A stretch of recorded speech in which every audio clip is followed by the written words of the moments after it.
Bonjour, aujourd'hui je vais vous présenter une méthode qui peut vous servir pour réviser vos cours avant par exemple une évaluation. Cette méthode, c'est la méthode de la carte mentale. Alors une carte mentale, c'est une représentation graphique, c'est un dessin qui associe des mots-clés et des dessins ou des images.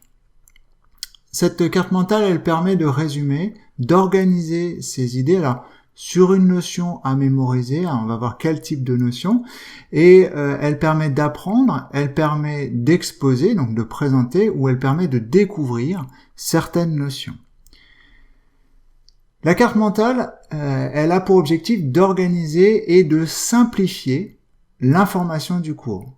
Donc en simplifiant l'organisation du cours, il est plus facile de retenir les mots importants et les liens qui existent entre eux. Pour faire cette carte mentale, il n'est pas nécessaire d'apprendre son cours et de faire la carte mentale après. Vous pouvez utiliser votre cours pour fabriquer cette carte mentale et c'est au cours de la fabrication de la carte mentale que vous allez retenir du coup le cours, tout en fabriquant la carte mentale. Donc, le sujet d'une carte mentale, ça peut être un peu n'importe quoi. Alors, ça peut être un thème général qui regroupe plusieurs chapitres du cours. Alors, le fonctionnement de l'organisme lors d'un effort, la tectonique des plaques. Ça peut être aussi une notion précise, par exemple la molécule d'ADN ou le sismomètre. Ou alors, ça peut être un phénomène biologique ou géologique, pour les SVT, la digestion, le volcanisme, par exemple. Alors, pour faire une carte mentale, on suit une méthode que je vais vous présenter.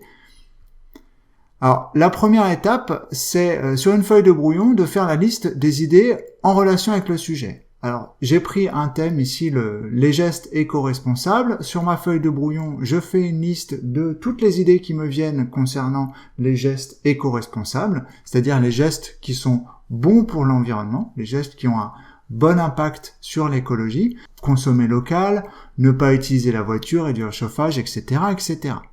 Donc, une fois que j'ai fait la liste des notions en rapport avec le sujet, ou si j'ai utilisé cet exemple pour un cours en particulier, la liste des notions importantes du cours, une fois que j'ai cette liste, que j'ai fait au brouillon, je vais trier cette liste et organiser les idées en les regroupant en grands thèmes. Je vais organiser les idées en regroupant celles qui traitent d'une même grande idée et je vais écarter celles qui s'éloignent du sujet parce qu'il arrive que des fois on mette sur sa liste de brouillon des idées qui finalement ne participeront pas à la création de notre carte mentale. Donc une fois qu'on a fait cette étape, on a nos idées, on a trié nos idées. Ici, les gestes éco-responsables ont été regroupés en 3 grandes catégories. Alors, les gestes éco-responsables qu'on peut faire à la maison, ceux qu'on peut faire quand on va faire des courses, et ce qu'on peut faire dehors. L'étape suivante, ça va être de dessiner cette carte mentale. Donc, le sujet central est dessiné, est indiqué au centre de la feuille. Et à partir de ce sujet central, on va dessiner une branche par grande idée. Si on a des sujets qui ont des notions d'ordre chronologique, c'est-à-dire avec un ordre précis des idées, alors les branches vont se lire dans le sens des aiguilles d'une montre à partir de notre notion centrale. Donc une fois qu'on a nos grandes branches là, à partir de chaque grande idée, on va dessiner des ramifications, comme si on dessinait les branches d'un arbre. Ramifications qui vont contenir chacune de nos idées.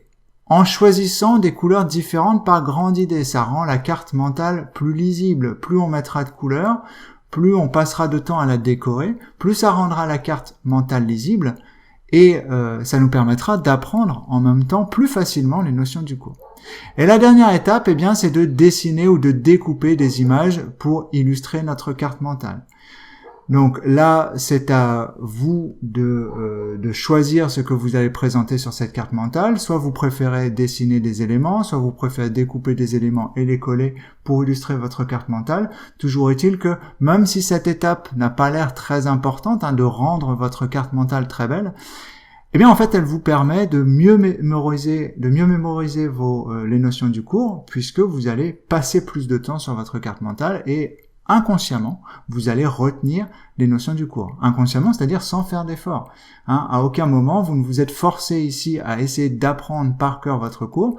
Le cours, vous l'aviez sous les yeux, vous l'avez juste transformé pour le représenter sous la forme d'une carte mentale.